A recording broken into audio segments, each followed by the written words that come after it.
अब जो था कह दिया, गोली चल जाए लग जाएगा। नहीं गोली क्यों? मेरा नाम हनुमान प्रसाद गुप्ता है। मैंने दुकान का फार्म भी भरा। मैं बहुत दौड़ा, तब मैं आपको अपना बता रहा हूँ। मुझे ये लगा कि दुकान हमको मिलेगी, क्योंकि मेरी दो दुकानें गई थी। मेरी धर्म कांटा के पास है, जब रामपद वाला रोड है उस पर कुटवा है, इधर मेरे छोटे भाई का है। तो मैं वहाँ पे गया तो वहाँ पे 25-25 लाख रुपया मांगा जा रहा है ना। हम 2-3 बार गए, कहे तो 2-3 बार जाने के बाद हम थक गए कि इसको करे क्या। जैसे मान लीजिए कोई नाली खुदती है या कोई काम होता है, तो जिन रूपों में आप तोड़ते हो, जितनी तेज़ी तोड़ने में दिखाते हो, उतना व्यवस्थित रूप से उसको बनाने में भी दिखाओ।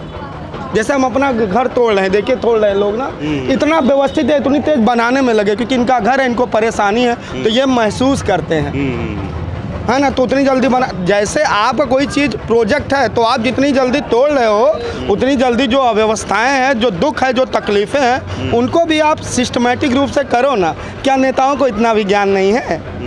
अगर उनका, मैं तो सोचता हूँ कि उनका घर भी भगवान करे टूटे, भूकंप आ जाए। ये तो नहीं कहना चाहिए, कोई बात नहीं। तो मुझे ये बताइए कि ये जो राम मंदिर को डेवलप करने का मुद्दा था, ये क्या गलत चीज में हाथ लगा दिया? नहीं, या गलत तरीके से हाथ लगा दिया? नहीं, सिस्टम गलत है। क्या बड़े लोग करने का तरीका गलत है। अब जैसे मैं ही गया, कहना नहीं चाहिए, डीम आवास के पास मैंने कहा 4 भाई है, इतनी जगह बची है, तो कह रहे 4 भाई इतनी जगह बांट लो। अगर वो पढ़े लिखे ऐसा कह रहे, तुरंत ऑन द स्पॉट जवाब दे रहे हैं, तो उनको तो इतना पता होना चाहिए ना, इतने पढ़े लिखे हैं तो वो, तो वही बात है। अब जो था कह दिया, गोली चल जाए लग जाएगा। नहीं गोली क्यों चलेगी सर? देखिए स्थानीय समस्याएं हैं, वो भी हल होनी चाहिए। श्रीमान 18 साल जब से उम्र हुआ है, 18 साल। कार सेवा कौन से वाले में थे आप? जब सर सूत रही थी 1999 में, 90-92 में हम और भैया गए थे।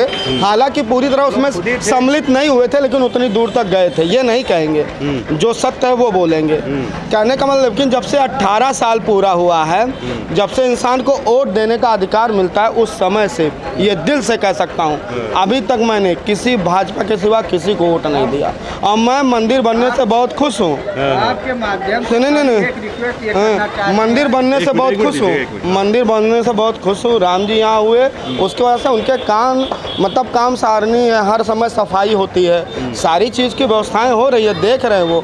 लेकिन जो आम जनमानस को समस्या, उसमें बार बार जब सांसद जी से या किसी समुदाय व्यक्ति से जाके कहा जाता है कि ये समस्याएं, आके उनको समझना चाहिए। जैसे यहाँ जवान लड़कियाँ रोई हैं, मैं तो बहुत सही सलामत बात कर रहा हूँ, तो लोग गाली दे रहे हैं। और एक वो बहुत अच्छे व्यक्ति थे, मैं उनका नाम भूल जा रहा हूँ, बेचारे संत थे वो कह रहे थे अयोध्या वालों की बात सही रूप से सरकार तक नहीं पहुँच पा रही है। ये भी मेरे सामने ये बात आई है जो मैं बता रहा हूँ। और वो बेचारे खुद शायद पूर्व विधायक थे या कोई थे, हमको नाम नहीं ध्यान आ रहा है। उन्होंने कहा अयोध्या वासियों का ठीक रूप से, मैं उनको सुन रहा था कि वहाँ तक ऊपर तक बात ही नहीं पहुँच पा रही। तो भगवान करे उन तक बात पहुँचे, अब तो इनडायरेक्टली पहुँच ही रही होगी, तो काफ़ी बातें उनको समझनी चाहिए। और क्या कहें।